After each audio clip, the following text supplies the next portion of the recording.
Today I'm going to show you guys how I set up my Surge bucket milker and how I milk my cows.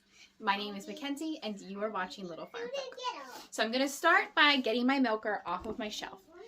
We purchased used Surge bucket milker pieces and we were able to refurbish them.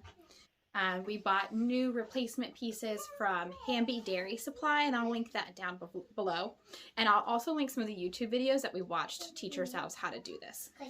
When we bought the bucket milker in different pieces, I think we paid like $25 for this part here. And then we kind of added on. We were able to like assemble a bucket milker, 2 of them, with mixed Mod Podge pieces. And then some of them even came with the hooks. That's where I'm getting to. Some of them even came with the hooks, which is really nice for drying, especially in our very tiny house. So, the first piece that I have is the actual collection bucket. It looks like this. You will find on the market, there are 2 different types of Surge buckets. You will find this one that is completely stainless steel, no seams, and then you will find another one that will have a seam here. That seam is going to be from 1950s and lower, because they didn't have the ability. I think it wasn't until World War II, was it World War II? They didn't have the ability to forge all stainless steel, and so they had a welded piece here.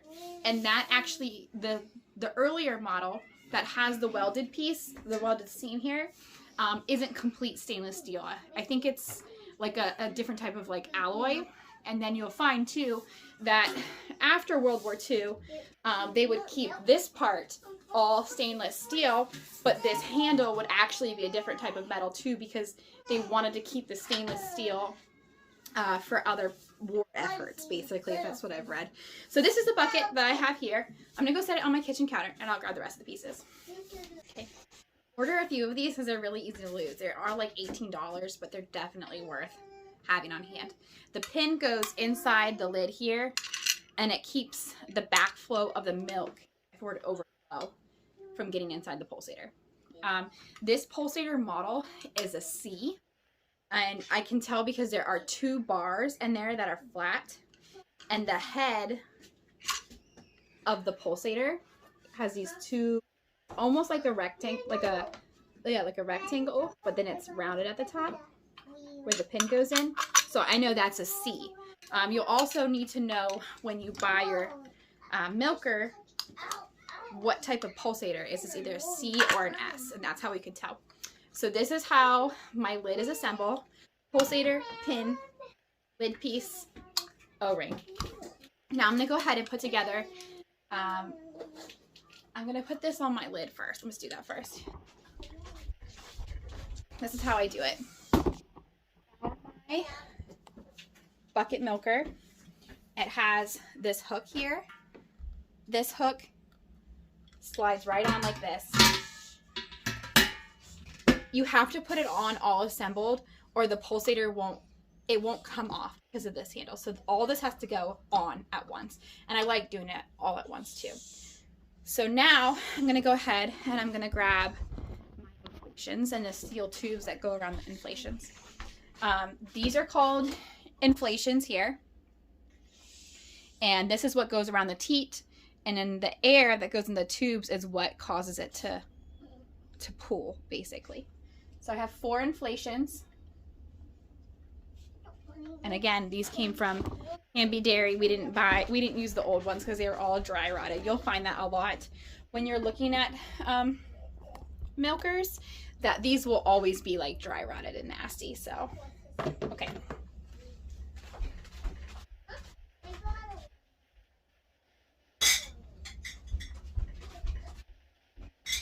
And then these are the steel, I don't know what they're called, tubing that goes around the inflations. And so this just fits perfectly inside here like this. you never want water to get in between your in between these two areas. So always make sure they're really dry when you assemble it, because if you don't, what's going to happen is the water is going to come right through this tube and go right into your vacuum pump and ruin your vacuum pump. So then it just has this seal around here, right, like that. So for my milking routine, we had our second cow freshened, so I actually have 2 cows in milk. This is the first time I've ever had 2 cows in milk, so I'm kind of fumbling through it. I also just had a really bad go with her freshening. Anything that could have gone wrong did go wrong. Like, she got milk fever before she calved, ketosis, and then a touch of, I'm gonna say it was mastitis. I don't think it was really mastitis. I think it was more of a clogged duct, but I did end up giving her antibiotics to err on the side of caution, just from what I was seeing from her CMT test. Thank you, Laurel. So I did. And so she actually just is coming off of her 72-hour antibiotic withdrawal. So this should be the first day that I can actually collect and keep the milk, which is really exciting. But yeah, it's just been like a rough go. So I'm fumbling through it. The next thing I like to do is just get a little bit of water and run it through here, because it slides on so much easier onto the milker right here when it's wet. So just a little bit of water, run through the sink. So we actually just got a dishwasher. So when it comes to sanitizing and cleaning everything, I can take all the pieces apart except for the pulsator and run it through the dishwasher. And it's like heaven. Because I don't have to do it all by hand. Now, I will show you probably in another video, or maybe I'll split this one into a few videos. I will show you how to wash and sterilize everything by hand. From what I've researched, if I was a small commercial dairy, okay, I'm making a video. Or we locked him in the jail cell, and he's angry. Very angry. What? Huh? And okay, go get him now. I'm on. Locked in. Okay, I'm making a video right now. Shh, shh, shh, shh. Okay.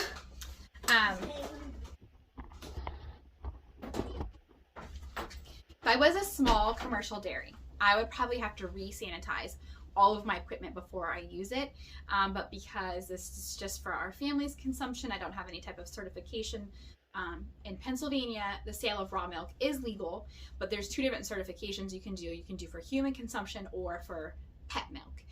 Pet milk is the easiest one to get around. You can still sell it to humans, obviously, and say, our family drinks it. It's kind of like a side skirting, but I haven't taken the time to do it. It requires some more equipment. I would need like a vat for rapid cooling, and I'm just not there yet. So maybe one day I'll be there, but not today. So the next thing to do is to hook up the air tubes to the station. So right here, this goes to here.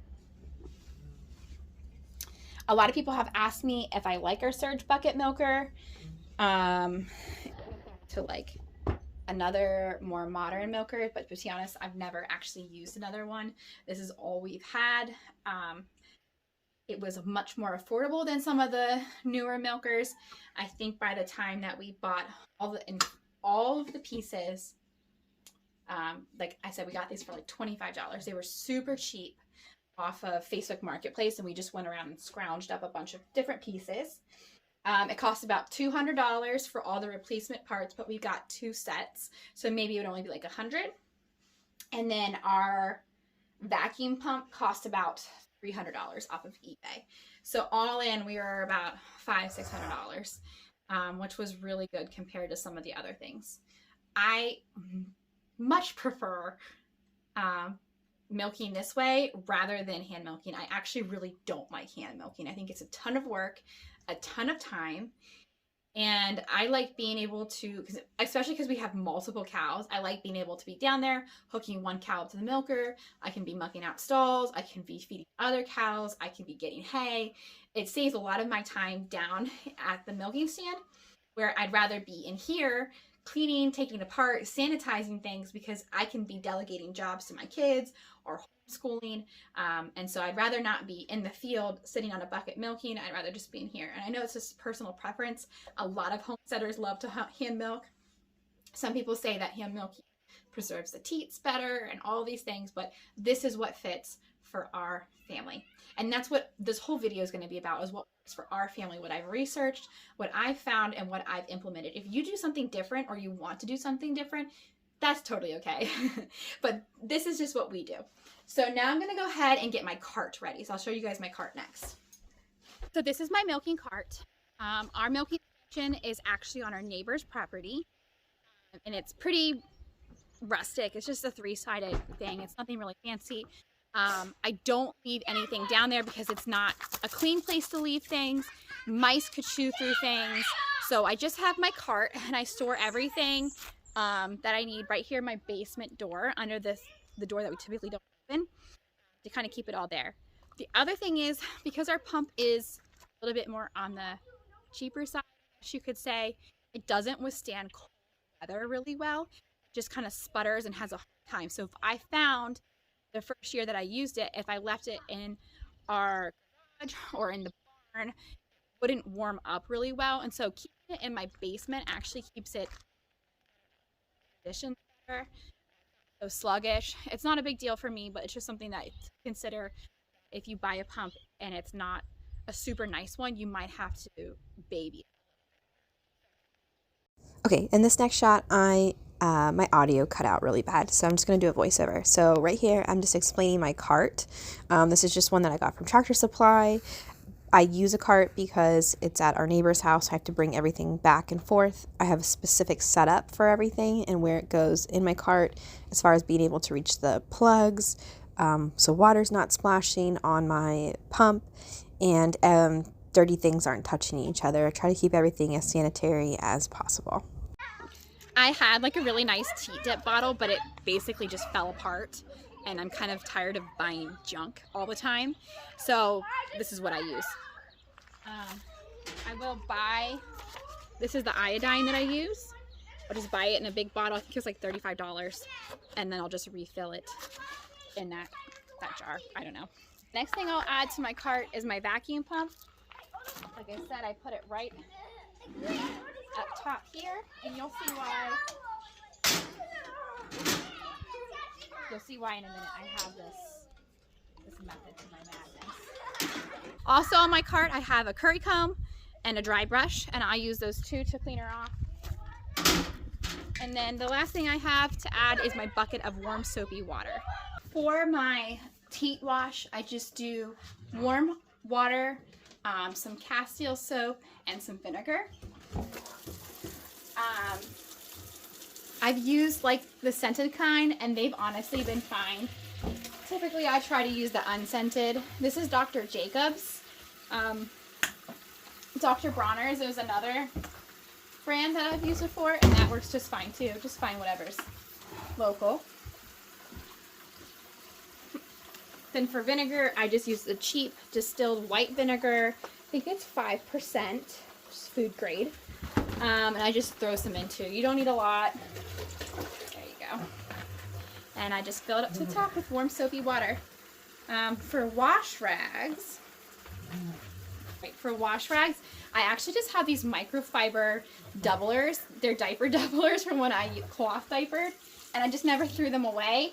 And they're just really nice, so they pull a lot of the stuff off. Other things I'll just use as paper towels. Like if I don't have enough, I'll just use paper towels. Some of my other friends have used like the mechanics cloths, or you can even buy like the box of like mechanics cloths. They're disposable. Those work really nice too. All right, let's go out, change my boots, and I'll take you to the milking shed. I almost forgot, I need an extra bucket. Since I'm milking 2 cows today, I always milk Annabelle first. Annabelle is my A2 cow, so if I have anybody who has food allergies, they're the one that they're gonna get the A2 milk. So I just milk her first, and I put it in this bucket, which honestly I need I need to wash out our second one, and I just need to throw it through the dishwasher so I can just take the lid off and pop it over. But because her milk, she's actually giving us probably close to almost 3 gallons. 3 gallons? 2.5. She's giving me almost 2.5 gallons. But when I put the lid on, it just like foams out and over. So it becomes kind of wasted, but it is what it is. So this is here. Last thing is paper towel.